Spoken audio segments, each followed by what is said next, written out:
የኪሳችሁ ባዶነት የድል ጉዳይ እንዳይመስላችሁ። ምክንያቱም እናንተ እንደ ተራ ሸማች ስታስቡ፣ ባለጸጎች ግን እንደ ባንክ ያስባሉና ነው። ይህችን ዓለም የሚዘውሯት እነሱ ባንኮች ናቸው። ባንኮች ገንዘብን አያሳድዱም፣ ይቆጣጠሩታል እንጂ አይለምኑም። ተስፋ አያደርጉም፣ ለማንም አያዝኑም፣ ምጽዋትም አይሰጡም።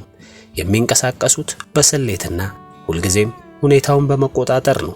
በዚች ሥራ አጥነት በነገሰባት፣ የኑሮ ውድነት ጣራ በነካባት፣ ዝቅተኛ ደሞዝ እንደ ትልቅ ነገር በሚቆጠርባት ሀገራችን ሌሎች ጥቂቶች ግዛታቸውን ሲገነቡ፣ እናንተ የሕይወት ተመልካች ብቻ ከሆናችሁና ከሰለቻችሁ ከእንቅልፋችሁ የምትነቁበትና እንደ ባንክ ማሰብ የምትጀምሩበት ጊዜ አሁን ነው።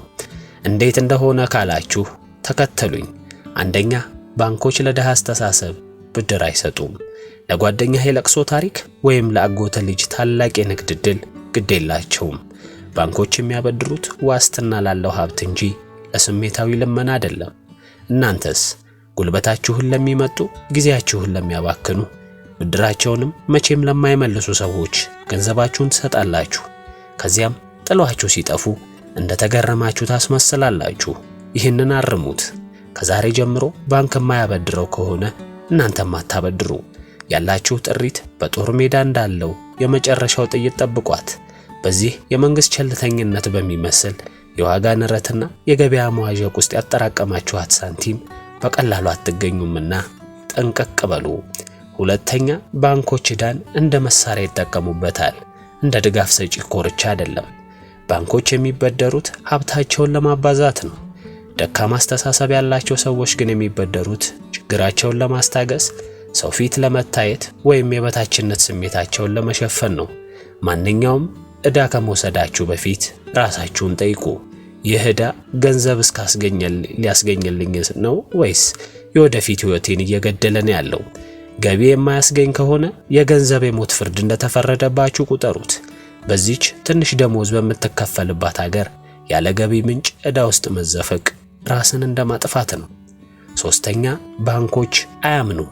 ያላቸውን ነገር በዋስትና ያስጠብቃሉ። ባንኮች ዋስትና ይጠይቃሉ፣ ውል መያዣ ያስይዛሉ።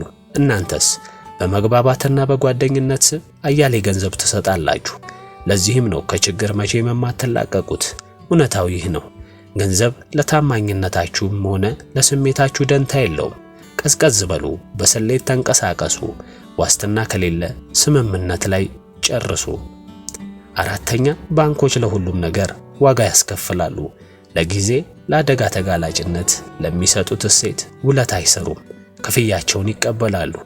እናንተስ ለማይሰሟችሁ ሰዎች ነፃ ምክር በመስጠት ሰዓታችሁን ታባክናላችሁ። ለማይመልሱት ሰዎች ገንዘብ ትሰጣላችሁ። ከዛሬ ጀምሮ ለሁሉም ነገር ዋጋ አስከፍሉ። ጊዜያችሁን፣ ዕውቀታችሁ ወይም ገንዘባችሁን ከፈለጉ ዋጋ አለው። በነፃ የሚሰጥ ነገር ምንም ነገር የለም።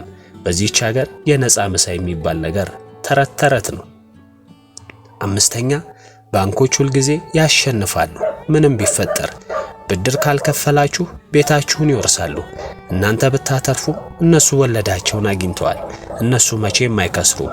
እናንተስ ሰዎች እንዲያሸንፉ ትረዳላችሁ፣ እናንተ ግን ትቃጠላላችሁ። በጸጸትና በምክንያት ተሞልታችሁ ትቀራላችሁ።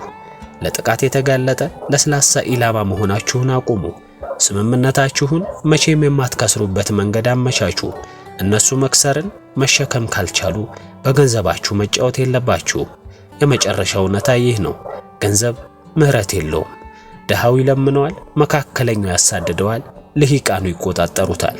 ባለጸጎች ከቀን ወደ ቀን የበለጠ ባለጸጋ የሚሆኑ ሰዎች ለጊዜያቸው፣ ለአገልግሎታቸውና ለካፒታላቸው የሚከፍሉትን ስርዓት ስለገነቡ ነው። በሀገራችን ያለው የሥራ አጥነትና የኑሮ ውድነት የዚህ ስርዓት ውጤት ሊሆን ይችላል። ነገር ግን እናንተ የራሳችሁን መንገድ መቅረጽ ትችላላችሁ። ምርጫው በእጃችሁ ነው ወዳጄ። ወይ እንደ ባንክ አስቡና ተንቀሳቀሱ፣ ወይ ደግሞ ደግ ሰው ለመምሰል ስትሞክሩ በኪሳችሁ ድርቀት ስትቀጡ ትኖራላችሁ እንደማለት ነው። ለዛሬ ያዘጋጀንላችሁ ይህንን ይመስል ነበር። አበቃን። በቸር ቆዩን።